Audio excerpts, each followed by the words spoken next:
It's a perfect situation. Hello, it's Liz. Welcome to my little urban homestead. That mound of material, I went through it and I thought I'm going to make some things into a shopping bag. Now, it wants to be fairly durable material. You don't want thin bed sheets, basically. But you can do them. You can. Make a shopping bag out of that. Not a problem. But if, like me, you've got some material that is thick, hard-wearing material, I've got camouflage trousers, red ones and grey ones. I've also got a pair of trousers, black trousers, and a heavyweight curtain. So these are the four materials that I'm going to be using. Now basically we're just going to cut squares out. We want this to be a fairly quick project, so we'll cut 4 fairly large squares out, because I think we're going to, with it being a shopping bag, we could have 4 on one side and 4 on the other. So I think we'll start doing that now.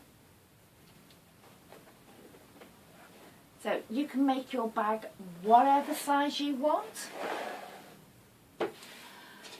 You can make your squares whatever size you want. You can have as many squares or as few squares as you want on it. Me, I think I'm going to make them all roughly this size, I think. So I'll turn the camera down so you can see now. I've made these first few videos on the same day, so that's why I'm wearing the same clothes. They're just over 9 inches by 10 inches.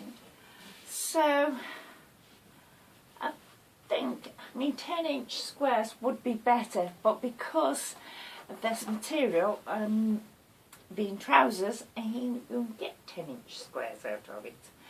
So I think I'll cut 9-inch squares out of the material, and then because you'll be doing a seam on them, it will shrink them down in size to 8.5 inches, something like that. Yeah, 8.5 inch squares.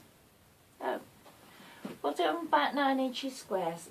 As I said before in the other video, beginning sewing part 2, where we're talking about cotton and that, and the stuff that goes along with sewing.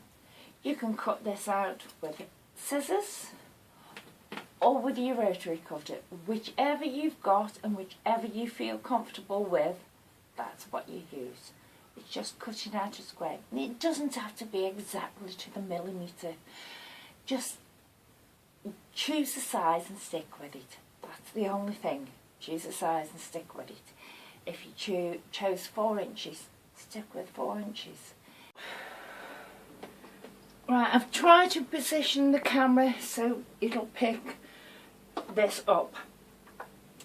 Now, obviously, you may have been doing a project last time you used it, so just check that your machine's on straight stitch, whether it's number coded as mine is or what. Just check it on straight stitch if you want a straight stitch, or zigzag if you want to do zigzag. Mine is handy dandy, got a threading guide here as well, so I've got that. But because normally the sewing patterns and that stipulate a seam allowance size. We're not doing a sewing pattern, it's our own pattern. So we've decided on the size the squares are going to be. We will decide on the size that we're going to have the seam. Now I find the easiest seam allowance to do is basically you put your material under. Let's get the whoop.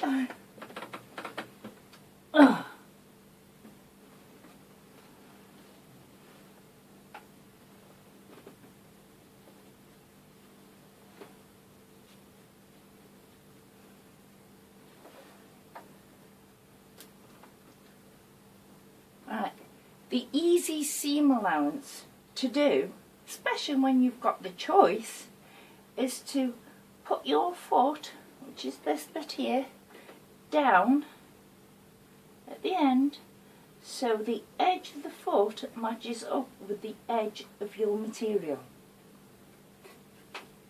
So put that down now.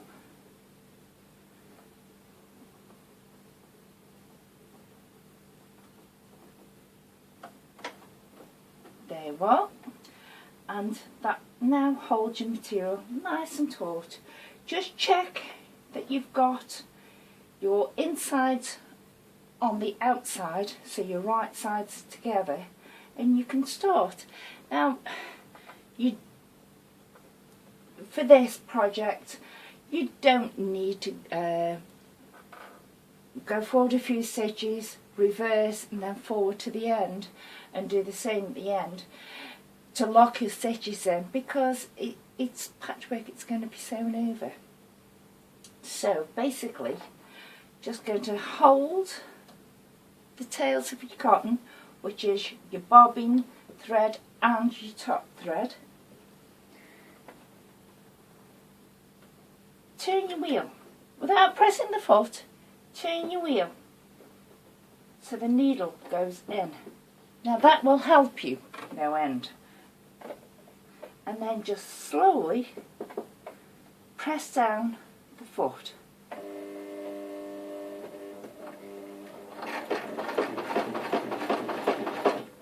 Now this stitch, oh, it's not too bad, the size, but you go all the way to the end. You go as slow or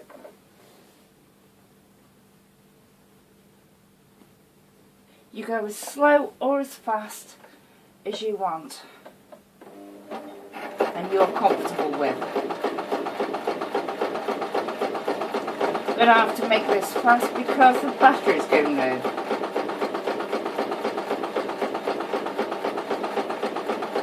Just go all the way down to the bottom.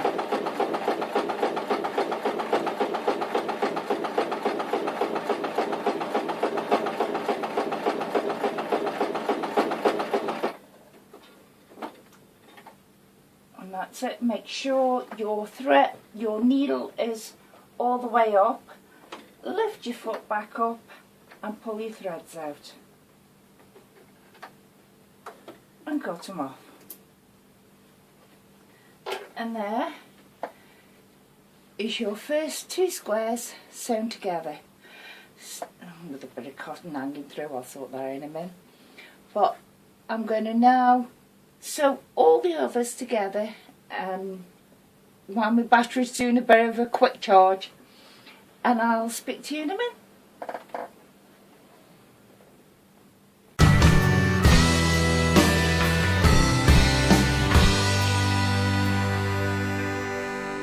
It's a